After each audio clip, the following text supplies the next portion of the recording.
Hello, I'm Catherine Randall and I'm a time tunneler. If you've watched our other time tunneler videos, you'll know that lots of them are about finding ways into the past, whether through reading old newspapers, being inspired by old buildings, or even doing some real research into daily life. Just things as mundane as how they lit their rooms or going to the toilet. Today I'm going to talk about another way into the past by looking at old objects, especially old objects that were owned by children like you, because I think that can really help you imagine what it might have been like to be a child in the past, before TV and satellite and YouTube.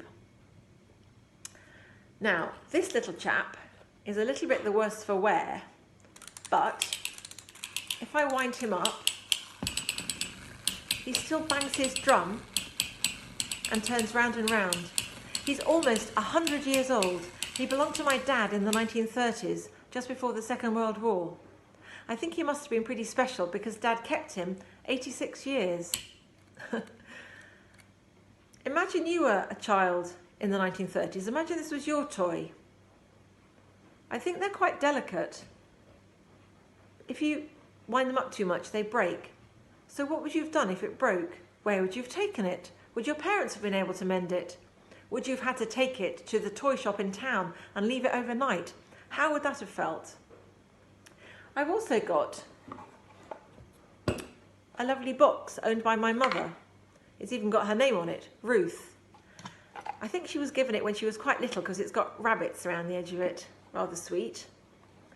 So imagine, this is also nearly 100 years old. Imagine if you had a box like this. Imagine if you were living in the 1930s. What treasures might you put in your box? And the last thing I want to show you is this Spitfire, a model of the planes they flew in the RAF in the Second World War. This also belonged to my dad, and what's special about it is that because it's made of the same materials that a real Spitfire was made of, because my grandpa worked in an aeroplane factory in the Second World War. Imagine this was your aeroplane. Imagine you were in the Second World War. How would you feel about it? It always reminds me that my dad's childhood was so different from mine because he was growing up during a time of war.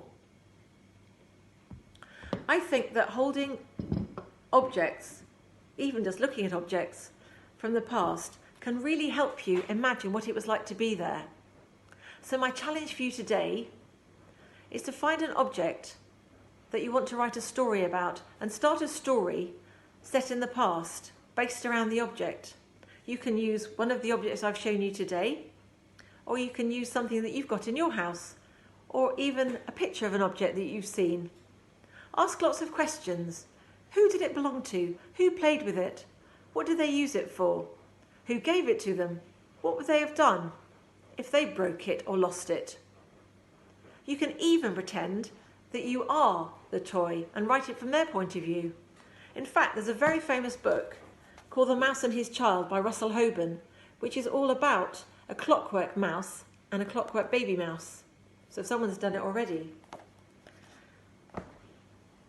I promise you that if you take an object and ask lots of questions about it, a story will emerge, and you'll find it easier to imagine what it was like to be in the past. Good luck.